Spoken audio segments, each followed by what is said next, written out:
Good afternoon. Welcome to the 169th Field Artillery Brigade Redeployment Media Roundtable. I am Senior Airman Melissa Escobar-Pereira, and I will be moderating today. This event is being recorded, and everything discussed is on the record. The recording will be uploaded to our Colorado National Guard YouTube channel following the conclusion of this event. And following today's opening statement, we will move to a discussion with our service members. We ask that you utilize the raise your hand feature in Teams if able, and I will call upon you to unmute your mic and ask your questions. If you're unable to utilize the feature, please just come off mute and ask your questions directly. The Teams chat window will be moderated throughout today's event, so questions may be asked through the chat, and I will read them out loud to the service members. A quick reminder to everyone to keep your mics muted when you're not speaking. Today's opening statement will be delivered by U.S. Army Colonel William DeProfio, 169th Field Artillery Brigade Commander, Colorado Army National Guard. And with Colonel DeProfio, we have U.S. Army Command Sergeant Major Clifford Julian, 169th Field Artillery Brigade Command Sergeant Major, Colorado Army National Guard. I've included the names of our panelists for you in the chat today. With that, I'll turn it over to Colonel DeProfio to kick off our opening statements. Sir, if you please. Great, thanks very much. Hey, good afternoon. Thanks for joining us today. My name is Colonel Will DeProfio. I am the commander of the 169th Field Artillery Brigade, and I'm joined here from the 169th by my Command Sergeant Major Cliff Julian. We returned in early January from a 9-month deployment to the Middle East in support of Operation Spartan Shield and Operation Inherent Resolve. This was the second time the 169th Brigade has deployed in support of this mission set. The last time was in 2016 and 2017 at the height of the fight against ISIS in Iraq and Syria. The brigade is headquartered out of Buckley Space Force Base and has units as far north as Fort Collins and as far south as Pueblo here in the state of Colorado. For this deployment, we took with us only the brigade headquarters and our target acquisition platoon, because a lot of people don't know what a target acquisition platoon is. That's a platoon of 2 radars, mainly used to detect indirect fire threats, but can also be used to detect UAS. And as most people know at this point, in that theater of operation, the UAS threat is one of the main threats against U.S. forces. We took about 110 soldiers from Colorado and met up with an additional 20 soldiers from across the country at Fort Bliss, Texas, where we spent about a month preparing and validating for deployment. We left Fort Bliss in April of 2024, and I assumed command of Task Force Thunder with the brigade headquarters in May of 2024. Task Force Thunder is one of several brigade level task forces under Task Force Spartan, commanded at the time by the 34th Infantry Division. Our headquarters was located in the Joint Training Center in Jordan, along with several other U.S. units. As part of the brigade in theater, we had a HIMARS battalion, that's a High Mobility Artillery Rocket System battalion, and an infantry battalion, totaling about 1,000 soldiers. Our units and personnel were stationed all the way from northern Syria to some of the most remote parts of Saudi Arabia, and multiple countries in between to include Iraq, Kuwait, Qatar, and United Arab Emirates. At one point, we were in 17 different locations and 8 different countries. Our infantry battalion was providing security and base defense to some of the joint forces' most critical assets and operational locations in theater, while our HIMARS battalion provided kinetic strike assets in Syria and deterrence against Iran from multiple other locations.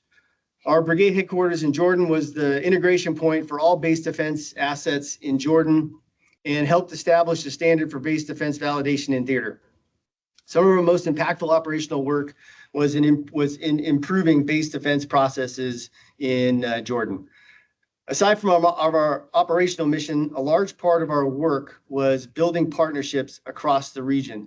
We spent countless hours engaged with the field artillery professionals from our partners' militaries in discussions, seminars, simulated exercises, command post exercises, and field training exercises, conducting over 55 engagements and participating in most of the major exercises in the region, including 4 live fire exercises where we shot live HIMARS rockets alongside our partners. Overall, the 169th had an incredibly successful deployment with and the soldiers did a fantastic job representing Colorado and our nation, and we contributed greatly to the stability of the region, interoperability with our partners, and the defense of U.S. forces in theater. The Sergeant Major and I are happy to be here and happy to answer any questions you may have about our time overseas. With that, I'll hand it back over to you. Thank you, sir. At Sure. this time, we'll open the floor for your questions. Again, please utilize the raise your hand function. If you're not able to, you can please come off mute, and the chat is also open. Go ahead, Meredith. Thank you so much for doing this.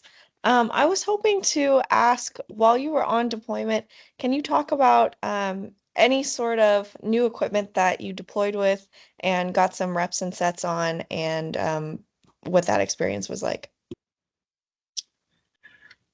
Sure. Well, the reality is we deployed with the current equipment set that we had. So we deployed with our current command post set and all of the pertinent Army Battle Command systems.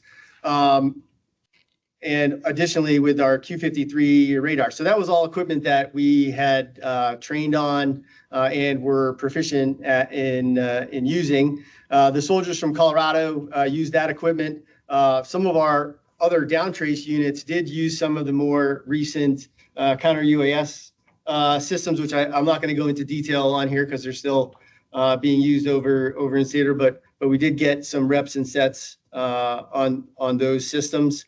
And in our command post, we did use a Maven system, which is a system used to provide our common operating picture across the theater. That was a new system for us, but not necessarily new to the Army as it's being used in other places throughout the world, to include CENTCOM and 18th Corps.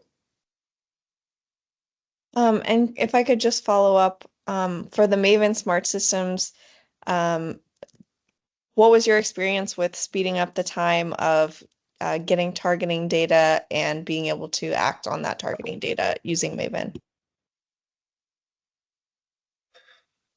So first of all, we found the Maven system quite easy to use. There's a lot of information that comes into that system, and our targeting folks did use the capability that's within the system. But as you know, what we're doing over in that theater is very deliberate and not necessarily what you would expect to find in a dynamic fight in, say, large scale combat operations.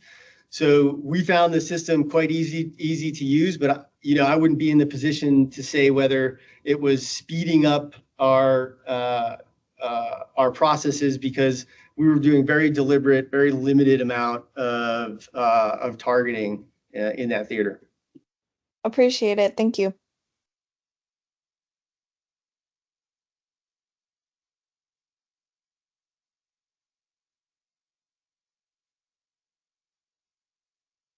Do we have any further questions? Hi, this is Jared Zuba with L Monitor. I'd like to ask one if that's all right. Yes, sir. Hi, gentlemen. Thanks so much for doing this. I wanted to ask, Colonel, you mentioned briefly with your HIMARS battalion the intent of deterring Iran, but wonder if you could tell us a bit about that during your deployment. I know obviously the AOR was going through some challenges, not just in your area but other areas as well over the past year. So I wonder if you could elaborate briefly on that. Yeah, I think, first of all, just the presence of the HIMARS battalion in theater, regardless of kind of where it is provides a deterrent because of the capability of that weapon systems. Additionally, we had HIMARS in Syria, and again, the presence of those weapon systems in Syria were absolutely a deterrent against some activity. It's hard to prove a negative, right? So, we can't really say what we deterred, but we can say that while we were there, we were quite successful in building partnerships with some of our partner nations, both Jordan and the United Arab Emirates, both have HIMARS. And, we did multiple exercises and exchanges with both of those countries, shot HIMARS alongside them, which shows the strength of, our partnerships with both of those nations. Additionally, Colorado in particular is the state partner of Jordan. So, we are part of the national level state partnership program, and Jordan is our state partner. And so, we did quite a bit of work and training, not only in HIMARS, but in other activities with Jordan, but from the HIMARS perspective. So two things, just being there, and secondly, partnering with and improving our interoperability with our partner nations.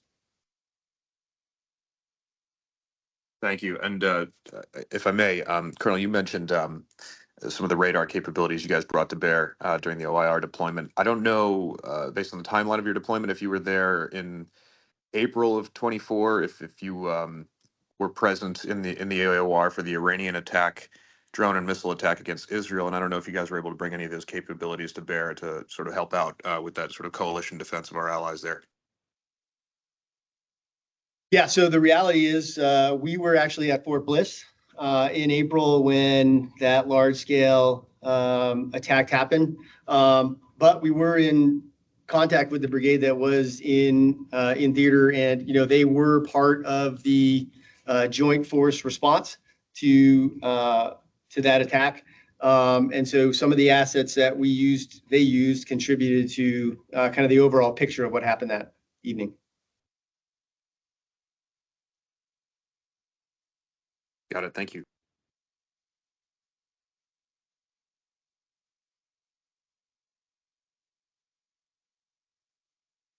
Do you have any further questions? I mean, I'm happy to throw in one more if I'm not being if I'm not trespassing on anyone's time. Or Absolutely, we got time for you, Jared. all right, thanks. One more. I guess I'd ask. Let's see.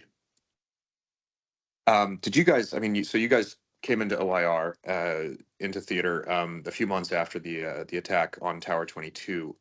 Was there anything about, I don't know if you can speak to anything about sort of the aftermath of that attack and how that affected your guys' training and procedures and how you guys approached the counter UAS or the UAS threat in the AOR after that incident?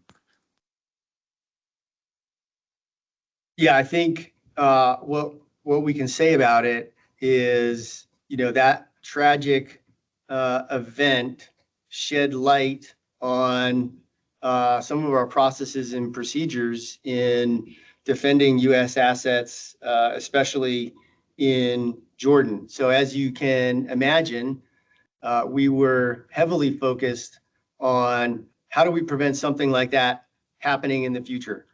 So we worked very diligently to integrate all of our defensive assets across Jordan, linked in with our close-in bases in Syria to create an interconnected defensive network that enabled us to really respond more rapidly to the threat that we saw in January that resulted in the tragic deaths of those U.S. servicemen. So, to answer your question bluntly, it completely changed the way that organization was operating, and the 169th came in, took the beginning iterations of that defensive network, improved on the assessment and validation of it, and handed it off to the unit behind us. That's very interesting. Thank you.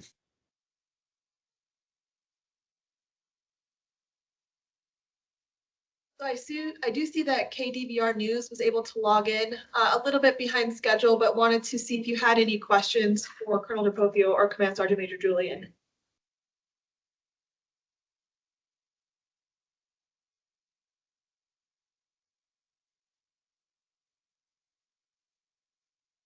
Go ahead, Meredith.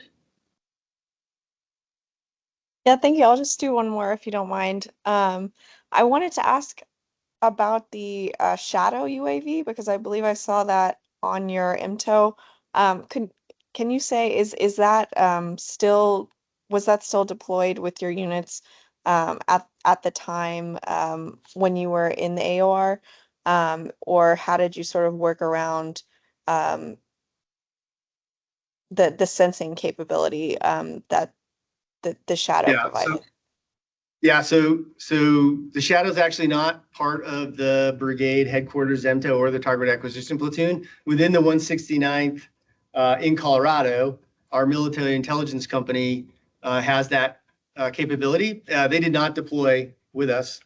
So overseas, we didn't have any organic access to UAS at our echelon. All of that capability was held at a higher echelon, and any relevant targeting information that came from those platforms, came from that echelon into the folks that were going to use that data to then do the deliberate targeting that was required primarily in OIR. So short answer is we didn't have the shadow overseas. Appreciate it. Thanks. I have a really broad question. This is Mary with the Gazette. Can you talk broadly about any lessons learned that you guys expect to implement into your training now that you're back at home? It sounds like you guys haven't deployed in a while. Is there anything that you expect to really work on now that you're back at home? Yeah, from my seat, going deploying into that theater, and also watching what was happening in Ukraine, getting after how do we defend ourselves against the UAS threat is something that we're going to take forward into our training as we prepare ourselves for a more dynamic environment. So some of the lessons we learned about base defense can be transferred to defense of our forces, in a more protracted engagement. But from my perspective, that was definitely one of the things that we took away from. Also, the use of the Maven Smart System, which I think is a phenomenal system. I think we'll probably take some lessons learned from that as that system may proliferate beyond CENTCOM and other places. So I think those are some real lessons that we learned. So Major, I don't know if you had anything else to add to that. I just think as we deployed and went into the theater, it wasn't a normal field artillery type of environment, a mission set, and taking on a lot of the base defense abilities with our infantry battalion opened our eyes to a lot of how we operate in a different way outside of the field artillery normal deployment cycle. So it helped us to educate us as a staff, as a brigade staff, and we're taking that back here to Colorado and working on that as well too. Yeah, and one of the other things I just recalled, some of the work we did with our HIMARS overseas in I don't want to say perfecting, but getting a lot more proficient with our ability to load those things onto C-130s, deploy them rapidly, unload them, and be able to engage targets at distance. We learned a lot of lessons as a brigade that we are able to bring home to our own HIMARS battalion here in Colorado. So I think that was a real eye opener too, because we did some great work with Special Operations CENTCOM in kind of improving our ability to get after that mission set, which is really called High Rain, which is HIMARS Rapid Infiltration. I think HIMARS Rapid Infiltration. Does that make sense? Yeah, no, that's really helpful. Great. I think at one point you mentioned where all the folks were. Why were you all so dispersed? Yeah, so yeah, just to be clear, the Colorado element, the headquarters, was primarily in Jordan. And so the vast majority of our soldiers from Colorado were in Jordan. Our target acquisition platoon was primarily in bases in Syria, where they were providing base defense capability using their radars. And then we had a small contingent in Qatar at the Combined Air Operations Center for CENTCOM, and those guys were primarily tied into the theater level targeting enterprise. And then the rest of the folks that I'm really talking about is within that infantry battalion and the HIMARS battalion that was underneath us. So that infantry battalion had the security forces mission set for the theater. So they were spread out into locations, some in small groups, as small as squads, and some in large groups as large as company size or larger, depending on where they were. And they had different mission sets from guarding particular assets to conducting base defense to conducting convoy security. So that's why we were spread out so much.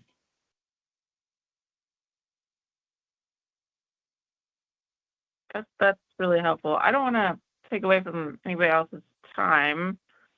Melissa, did you have other folks? Sorry, go ahead and go with your question. We have plenty of time. Oh, okay. Again, I've got just real general ones for y'all. Like in terms of looking back on your time there, is there any event or achievement that you all were like really excited about that was a real big win while you were over there? Or were you challenged in any particular way where you were able to overcome that? Anything like that? Yeah, one is, I kind of alluded to it earlier, was our assumption of the responsibility for base defense in the base defense assets in Jordan. So, we came into theater, and the brigade that we replaced had really just had a straw man of how the assessment and validation of base defense procedures go. And, we spent a lot of time and a lot of effort in building out the standard operating procedures for, how do our base defense folks react to, the threats, and then how do we validate that they know what they're doing. And I think that was kind of a real big win for us. Additionally, the work we did with the high rain, the relationships that we built with the special operations folks overseas was, I think, a huge win and an enduring partnership that will last beyond our brigade's deployment as we continue to provide that capability to the CENTCOM commander. And I think we also helped greatly in strengthening the partnerships with United Arab Emirates and Jordan and Kuwait along the field artillery forces kind of lines of effort. So I really feel pretty excited about the work that we did there. And Stormy, do you have anything to add to that? I would add at Jordan as well too. We made a lot of headway within getting into the NCO academies, the NCO schoolhouse within Jordan, as well as in some of the other countries as well, with assistance with that. So that ability to help teach and to see their perspective on how they teach their soldiers and their NCOs was critical and helping us, and it helped with our state partnership program as well to facilitate that for in the future to progress that. So.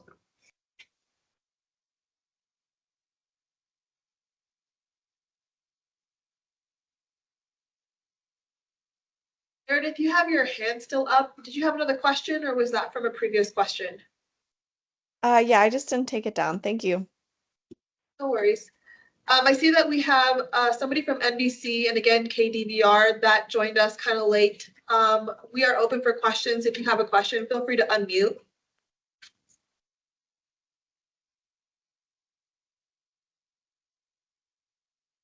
Jared, we'll take your question. Okay, sorry, I don't mean to jump the line. I do have another, if it's all right. I was going to ask, Colonel, you mentioned about lessons learned in base defense and how that was kind of a learning curve for you guys going out there as a traditional artillery unit. I wonder if you could speak to some of those lessons learned. I know you mentioned the interconnected or getting an interconnected defensive network in Jordan. That was an improvement.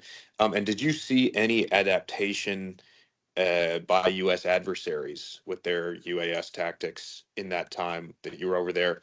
And linked to that, how do you ensure that institutional knowledge that you guys built up when you were over there is transferred on to future units? And if you guys cycle out, new units don't have to learn these things all over again.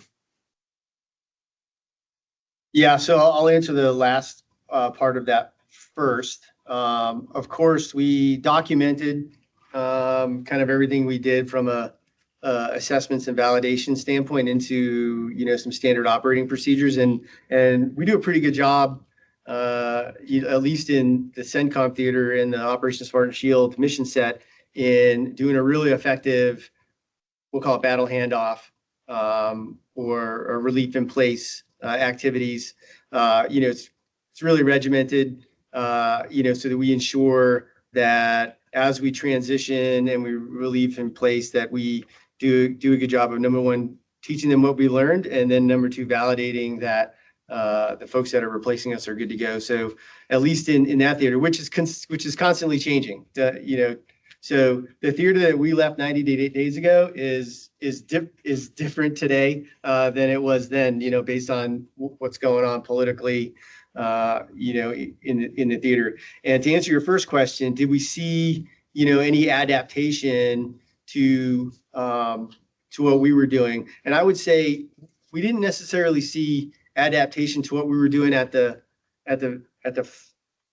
micro tactical level at the base, but we did see overall in the theater adaptation of how our adversaries were using and controlling their UAS based on how we were kind of responding to them. And so there seems to be, and I think you see it in the fight in the Ukraine, there is a continual process of, we find a way to defend or affect their systems, and they find a way around the way that we're affecting it, whether it's through electronic warfare or some other way. So we did see within the theater our enemies adapt, because we were also watching what was happening down in Yemen, what's happening in Syria, and then what was happening between Israel and Iran, because we were kind of caught like in the middle there.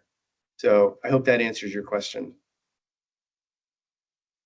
It does. I don't know if you can provide any examples of that, of any incidents that are known about already publicly in the press, or and just to follow up, you mentioned that you guys were not involved, I should say, in the April Iranian attack against Israel.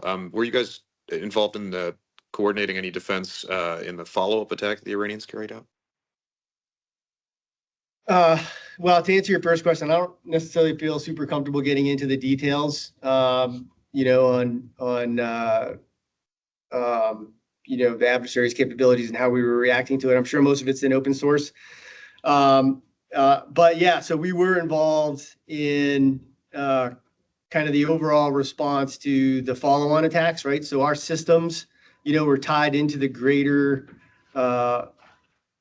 sensor network for the entire theater. And so, some of our systems were, assisted in tracking and following the further attacks. And I would tell you, we spent quite a bit of time sitting in bunkers based on what was coming out of Yemen, and based on what was coming across towards Israel, because we were tracking all of that stuff, and you just never know when some of those capabilities are going to go astray, even though we knew we were not necessarily the target of some of that traffic. And I know you probably don't want to get into specifics, but I'll try one more. If in that gap between the first Iranian and proxy attack on Israel and then the second one, which you guys were there for in the region, did you guys see an evolution in broadly in their tactics in that to try to evade anything they had seen successfully mounted as a defense by coalition forces in the previous iteration in April? Yeah, so from where I was sitting, I don't just Will DePropio talking. I didn't see a lot of changes in tactics. Now, on a micro level, and in a more intelligence professional level, maybe there were, but I personally I wasn't attuned to it. Okay, thanks. I had read that they had used, I don't know, more ballistic missiles and fewer drones or something like that. And but yeah, thank you.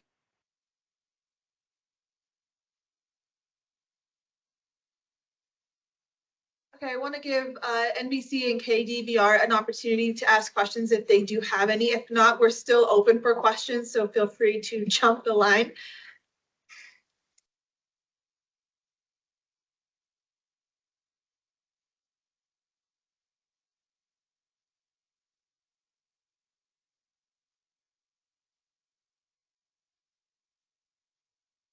Okay, I'm going to make one more call for questions.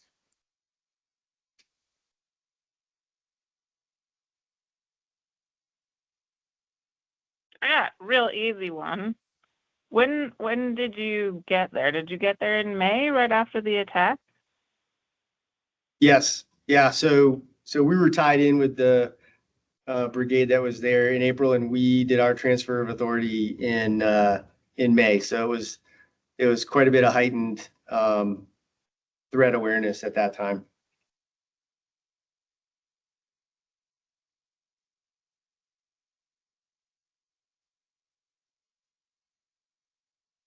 Thank you, Mary. Do we have any more questions?